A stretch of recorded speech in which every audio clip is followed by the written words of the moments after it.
To begin, it is now my pleasure to introduce today's commencement speaker, Tom Verducci.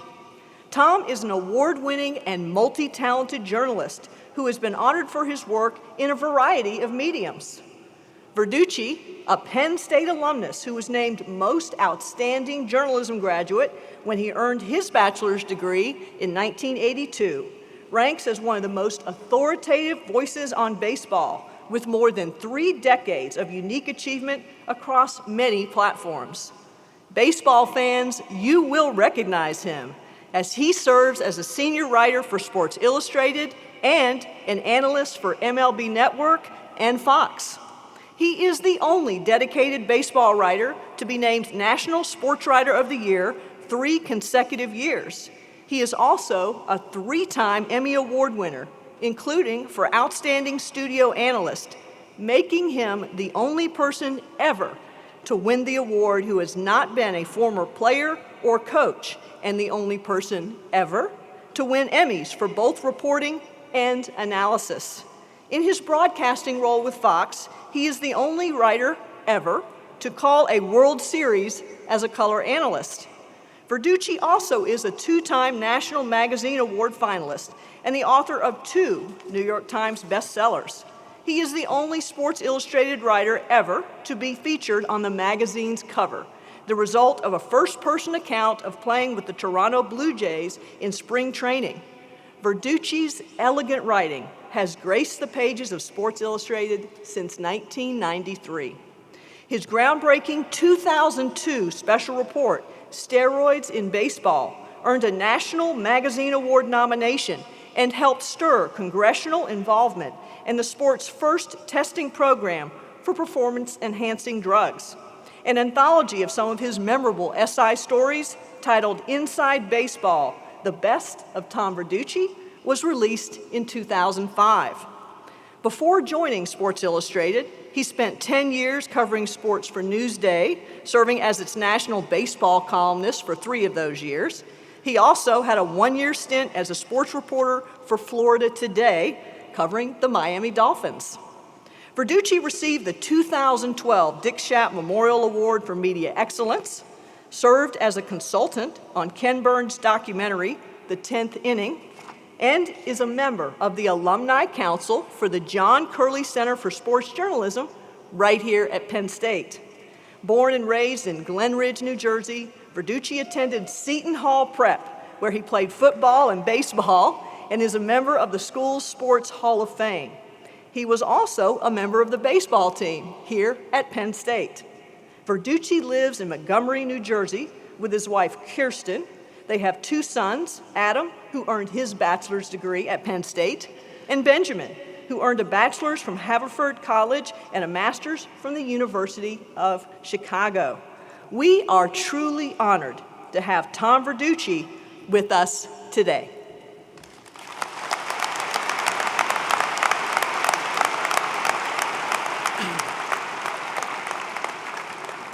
Wow, it's pretty cool when you find yourself in a place that really you never expected to be. That's certainly right here for me, but it reminds me of a guy named Bob Uecker in a similar position in 1956. Now, you might know Bob Uecker as a former major league player, as an announcer, and a very funny actor as well. But back then, he was actually a really big-time prospect as a young baseball player. And the Milwaukee Braves wanted to sign him, so they sent a scout to the house. The family lived in Milwaukee. So the scout sat in the living room with Bob, his mom, his dad, who was a tool and die maker, real blue-collar family.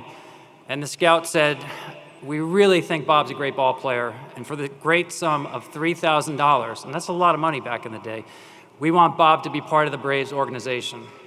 Well, the room went quiet. Bob looked at his parents looked at Bob, and Bob finally turned to the scout and he said, "You don't understand. We don't have that kind of money." Graduates, parents, families, friends, Dean Harden, distinguished guests, it really is an honor for me to be here, and like Bob Uecker, I'm thankful I didn't have to pay for the privilege. As Dean Harden mentioned, I sat where you're sitting right now. Well, not exactly, because this building had not yet been built.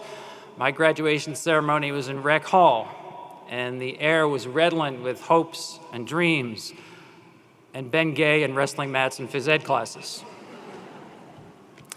And by then, I already had blown my first full-time job. You see, I had 2 job offers graduating from Penn State. One was for an internship at Newsday in New York. The other was a full-time position for a new paper that was starting up in Montgomery County, Pennsylvania. Now, I was torn about what to do. I asked as many people as I could for as long as I could. And finally, I decided I better take the full-time position. So I called up the sports editor and said, "I'll take it." And there was a little bit of silence, and then he said, "Where have you been? You took so long getting back to us that we gave the job to somebody else." But my story of procrastination had a happy ending because the internship was great. I got a job in Florida full-time, and then Newsday hired me back a year later, which wouldn't have happened unless I had that internship. So for me, oh, by the way, that paper in Montgomery County, it folded after a year. So I tell you that story because finding your place, your direction, it's nothing like using Google Maps or asking Siri. You're going to have to be able to pivot multiple times, and having the flexibility to do that is something you'll learn to do. Now you say, where do I get my direction from? For me, that's easy. You've all got something inside of you that's better than GPS. There's an internal mechanism within you that you know the right way to go. You follow what your spirit tells you to do. Pay attention to that spirit, to your hopes and your dreams, to your labors of love, to your moral compass, because they are authentic. Don't let the opinions of others become louder than that spirit. Freshman year, English 10 class. I'm a guy who always wanted to be a writer since I was a little kid. When I was in middle school, on a manual typewriter, Google it, by the way, I put out a newsletter for the school on my own. And by the way, that's a way to find out you've won the professional lottery when you get a paycheck for something that you would do on your free time. So anyway, freshman year, I'm all full of vigor about writing. English 10 class, I get the first C of my life. The graduate assistant who taught the class told me, "You haven't proven to me that you know how to write." Well, that didn't deter me. It didn't stop me. I wasn't going to let any person really deter what I wanted to do because I knew I wanted to write. Big picture advice here. Find what you do, find what you love to do, find who you love, and you can't go wrong. I'll give you an example from Steve Jobs. College dropout turned out pretty good for him, right? Your work is going to be a large part of your life, and the only way to be truly satisfied is to do what you believe is great work. And the only way you do great work is to do what you love to do. As with matters of the heart, you'll know it when you find it. People often ask me, don't you get tired of covering baseball all the time? And I tell them no, and there's an answer for that, and the answer for me is curiosity. As long as you're curious, curiosity comes from doing something you're passionate about. Curiosity is really the jet fuel of your mind. That's what keeps you searching and going, even if you've been in the business, as Vin Scully was, for 63 years. I use him as an example because in his last season, again, 63 years, the best in the business, I got to do the only sit-down interview he did that year. And I asked him a question I think a lot of you might have asked him if you had the opportunity to sit down with him. How on earth can you be this good for this long? And he gave me an answer that I will never forget and you should never forget. And he actually got his answer from the great actor Laurence Olivier when he was asked the same question. How could you be so good for so long? The humility to prepare and the confidence to pull it off. The humility to prepare and the confidence to pull it off. Now, the humility is sometimes equated with the weak, right? But it's actually a very powerful virtue. It's powerful because it drives you in your work. It forces you to write that extra draft, to ask the extra question, to go the extra mile no matter what project that you're working on. The humility to prepare means that you know you don't know it all, even if you've been in the business for 63 years. And the confidence to pull it off has to come from within, because others will have confidence in you when you display that in yourself. Now, I also say in terms of your confidence, when it comes to that, wear it the same way that Hemingway wrote. Hemingway was great and actually popularized this form of show, don't tell. Hopefully you've heard that somewhere through your time here at the college. Show, don't tell. And I think it works as well with your character as it does with writing. Don't tell the world how great you are, how many followers you have, how many likes you got on your recent post. Show the world kindness and civility. I like to say, be a paper lantern, be translucent where people can see that light within you. It's easy to follow the crowd, to chase the flavor of the day. It used to be flavor of the month, but everything happens quicker now. But if you chase the crowd, here's what you get. You get the definition of average. You get the crown of the bell curve. You are entering a world of communications, like a lot of businesses now, that's built a lot on data. We have more of it. It drives a lot of decision making. I'll tell you a quick story. When I first got to Sports Illustrated, and for years, when I turned in a story, I waited for the response back from the editors. I couldn't wait to hear something as simple as, hey, that was a great lead, or hey, we love the structure of that story, or that was very well crafted. Times have changed. Now I wait till the story goes out to the digital masses, and I wait for somebody to tell me it performed well. Well, if you follow that well-paved path, and I'm not saying it's wrong, but you have to be careful that you're not just dedicated to that same path where you're following everybody else, because that path is probably paved with a lot of shouting along the way and opinion-driven things. I say what you need to do is be the best storyteller that you can be. Be the best writer, the best journalist. Don't try to be somebody else. I'll go way back, before my time, even 1838, at a commencement, Ralph Waldo Emerson had this to say: imitation cannot go above its model. The imitator dooms himself to hopeless mediocrity. The inventor did it because it was natural to him, and so in him, it has the charm. Only from yourself can you really find that charm in your work and your life.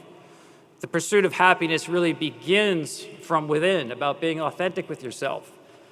Now, the attainment of happiness really comes from sharing that spirit with others, especially those less fortunate than you.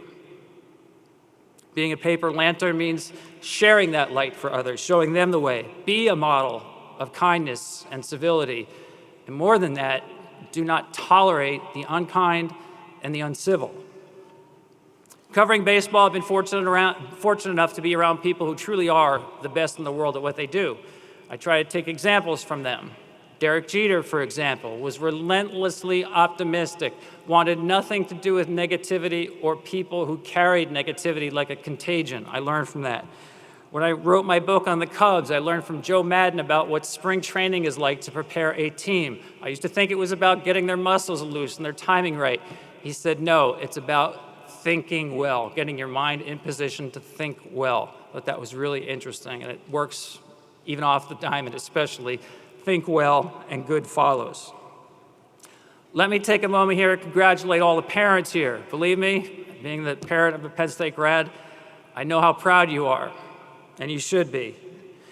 Graduates, be sure to thank your parents. I like to say the greatest gift that you have is knowing that you've been loved.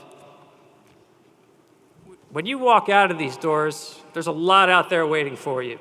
You know that. You could have many jobs, many hopes, many dreams, many loves, many addresses. You'll probably move around a lot. Many heartaches, many joys, many tears, many fears. But you only have one life. Do not settle. I've always found these words from Winston Churchill to have a lot of wisdom in them. I'm easily satisfied with the very best.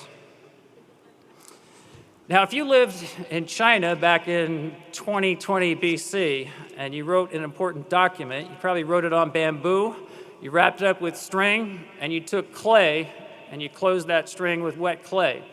And then to give it true personal authorship, you took your finger and you put it in that clay. And that told people it was yours. About 2,000 years later, in 1788, a German doctor by the name of Johann Christoph Andreas Mayer became the first person who wrote what we all now know is a universal truth, that your fingerprint is unique. Never forget that. In fact, if you ever wonder where you're going in life, where your place is, who you are, or if you just blew your first full-time job opportunity, the answer is literally right here on your fingertips. You are unique, and that uniqueness, that spirit within you, is the most powerful asset that you own. Honor it, cherish it, and make sure you honor the same uniqueness in your 7.5 billion neighbors on this little blue marble on this great giant black velvet sky. Diversity is a fundamental hallmark of what it means to be human. So Godspeed to one and all. I wish you great happiness. And don't think you have to change the world, but just think how, in your unique way, you can make it better. Thank you.